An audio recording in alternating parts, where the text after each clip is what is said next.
Hi hello friends, ಹೇಗಿದ್ದೀರಾ friends? ಇವತ್ತು ನಾನು ಮಾಡ್ತಾ ಇರೋದು ಕಡಲೆಬೇಳೆ ಪಾಯಸ. ನಾನಂತೂ ಫಸ್ಟ್ ಟೈಮ್ ಮಾಡಿದ್ದು ಕಡಲೆಬೇಳೆ ಪಾಯಸ. ಇಷ್ಟರವರೆಗೆ ನಾನು ಕಡಲೆಬೇಳೆ ಪಾಯಸ ಟ್ರೈ ಮಾಡಿರಲಿಲ್ಲ. ಇವತ್ತೇಕೋ ನಮ್ಮ ಊರದ್ದು ಕಡಲೆಬೇಳೆ ಪಾಯಸ ತಿನ್ನುವ ಅಂತ ತುಂಬ ಮನಸ್ಸಾಗ್ತಾ ಇತ್ತು. ಅದಕ್ಕೋಸ್ಕರ ಇವತ್ತು ಕಡಲೆಬೇಳೆಯದ್ದು ರೆಸಿಪಿ ನಾನು ನಮ್ಮ ಅತ್ತೆಯೊಂದಿಗೆ ಕೇಳಿ ಕಡಲೆಬೇಳೆಯದ್ದು ಪಾಯಸ ಮಾಡ್ತಾ ಇದ್ದೇನೆ. ಅವರು ಮಾಡೋ ರೀತಿಯಲ್ಲಿ ಅವರು ನನಗೆ ತಿಳಿಸಿದ್ದಾರೆ, ಅದನ್ನು ನಾನು ಟ್ರೈ ಮಾಡಿದ್ದೇನೆ. ತುಂಬಾ ಚೆನ್ನಾಗಿತ್ತು. ಬನ್ನಿ ಫ್ರೆಂಡ್ಸ್, ನೋಡೋಣ ಹೇಗೆ ಮಾಡೋದು ಅಂತ. ಇಲ್ಲಿ ನೋಡಿ, ಇಲ್ಲಿ ಕಡಲೆಬೇಳೆಯನ್ನು ನಾನು 1-2-3 ಗಂಟೆಗಳ ಕಾಲ ನೆನೆಸಿಟ್ಟಿದ್ದೇನೆ. ಯಾಕಂದರೆ ತುಂಬ ಹೊತ್ತು ನೆನೆಸಿಟ್ರೆ ಬೇಗ ಬೇಯ್ತದೆ ಅಂತ ಅವ್ರು ಹೇಳ್ತಾ ಇದ್ರು. ಅದಕ್ಕೋಸ್ಕರ ನಾನು ತುಂಬ ಹೊತ್ತು ನೆನೆಸಿಟ್ಟಿದ್ದೆ ಅದನ್ನು.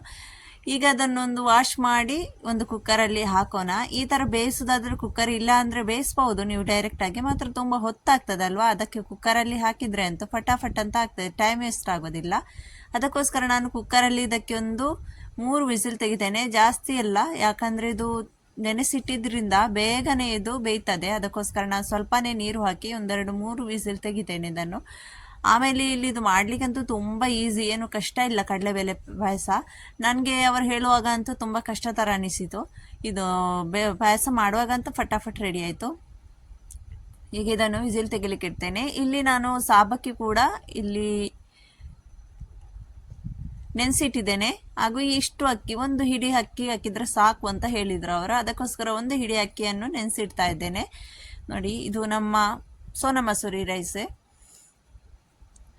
ಇಲ್ಲಿ ಸಾಬಕ್ಕಿ ಕೂಡ ನೆನೆಸಿಟ್ರೆ ಬೇಗ ಬೇಯ್ತದೆ. ಇಲ್ಲಿ ತೆಂಗಿನಕಾಯಿ ತಗೊಂಡಿದ್ದೇನೆ. ಇದು ಸ್ವಲ್ಪ ದೊಡ್ಡದಿತ್ತು ತೆಂಗಿನಕಾಯಿ, ಅದಕ್ಕೋಸ್ಕರ ಈ ಚಿಕ್ಕ ಸೈಡನ್ನು ಇಡ್ತೇನೆ. ಈ ಸೈಡದ್ದು ಇದನ್ನು ಯೂಸ್ ಮಾಡ್ತೇನೆ.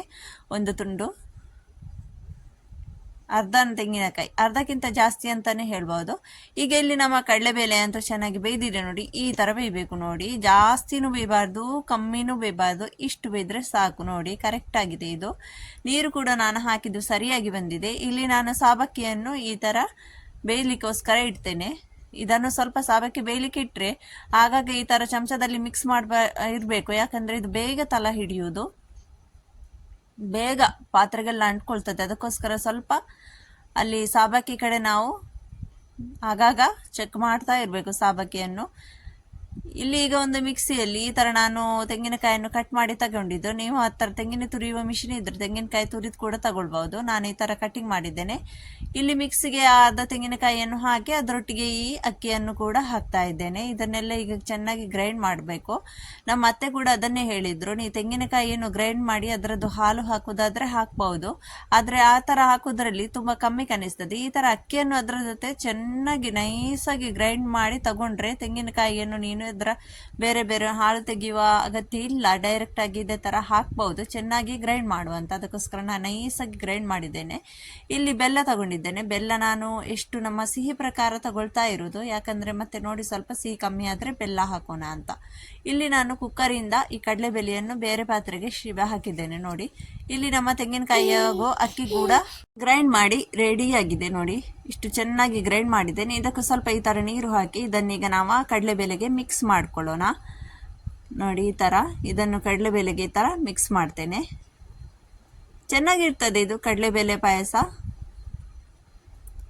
ತುಂಬಾ ಟೈಮ್ ಬಿಟ್ಟು ಕೂಡ ನಾನು ತಿಂತಾ ಇರೋದು. ಅದಕ್ಕೋಸ್ಕರ ನನಗೆ ಇವತ್ತು ಈ ಕಡಲೆಬೇಳೆಯದ್ದು ಪಾಯಸ ಮಾಡೋಣ ಅಂತ ಅನಿಸಿತ್ತು.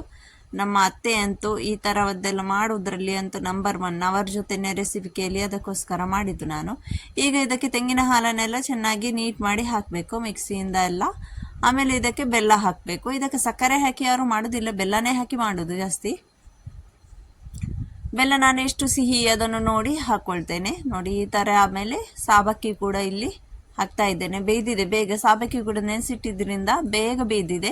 ಇದನ್ನು ಹಾಕ್ತಾ ಇಲ್ಲ, ತುಂಬ ಜಾಸ್ತಿ ಕಾಣ್ತಾ ಉಂಟು. ಬೆಲ್ಲ ಕೂಡ ಜಾಸ್ತಿ ಕಾಣ್ತಾ ಉಂಟು, ಅದಕ್ಕೋಸ್ಕರ ಎಲ್ಲ ಅರ್ಧದಲ್ಲಿ ಇಟ್ಟಿದ್ದೇನೆ. ಸಾಬಕ್ಕಿ ಕೂಡ ಎಲ್ಲವನ್ನು ಹಾಕಲಿಲ್ಲ, ಸ್ವಲ್ಪ ಸಾಬಕ್ಕಿಯನ್ನು ಕೂಡ ಅಲ್ಲಿ ಇಟ್ಟಿದ್ದೇನೆ. ಈಗ ಇದನ್ನೆಲ್ಲ ಮಿಕ್ಸ್ ಮಾಡಿ ಚೆನ್ನಾಗಿ ನಾವು ಕುದಿಲಿಕ್ಕೆ ಬಿಡೋಣ. ಎಷ್ಟು ಈಸಿ ನೋಡಿದ್ರಲ್ಲ ಫ್ರೆಂಡ್ಸ್. ನೀವು ಕೂಡ ಈ ಥರ ಟ್ರೈ ಮಾಡಲಿಲ್ಲ, ಕಷ್ಟ ಅಂತ ಅನಿಸ್ತಾ ಇತ್ತಾ? ನೀವು ಕೂಡ ಇದನ್ನು ಇವತ್ತೇ ಟ್ರೈ ಮಾಡಿ, ತುಂಬ ಈಸಿ ಆಗಿರ್ತದೆ.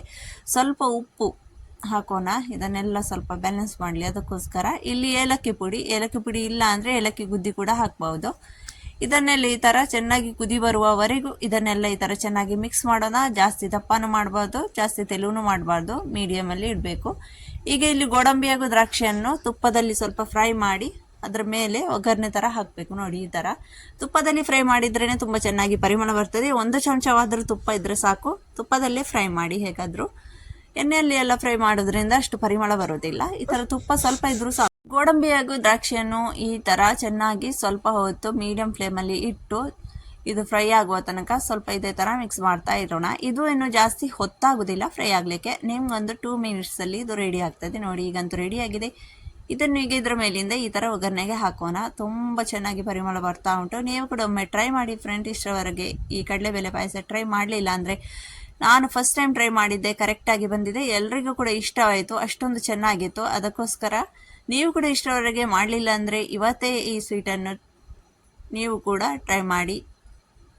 ನನ್ನ ಚಾನಲ್ಗೆ ಇಷ್ಟರವರೆಗೆ ನೀವು ಸಬ್ಸ್ಕ್ರೈಬ್ ಮಾಡಲಿಲ್ಲ ಅಂದರೆ ಒಂದು ಸಬ್ಸ್ಕ್ರೈಬ್ ಕೂಡ ಮಾಡಿ, ಲೈಕ್ ಕೂಡ ಮಾಡಿ, ಶೇರ್ ಕೂಡ ಮಾಡಿ. ನನ್ನ ಈ ರೆಸಿಪಿ ಹೇಗೆ ಅನಿಸಿತು ಅಂತ ಒಂದು ಕಮೆಂಟ್ ಬಾಕ್ಸ್ ಮೂಲಕ ನಿಮ್ಮ ಅಭಿಪ್ರಾಯವನ್ನು ನೀವು ತಿಳಿಸ್ಕೊಡಿ. ನಾನಿನ್ನು ಸಿಗ್ತೇನೆ ನೆಕ್ಸ್ಟ್ ವಿಡಿಯೋದಲ್ಲಿ. ಅಲ್ಲಿ ತನಕ tata, bye bye, take care.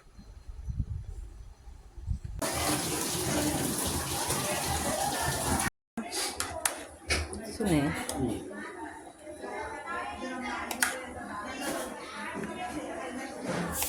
होटलों में देते हैं आंध्रा का सूप. हाँ, चने की दाल की.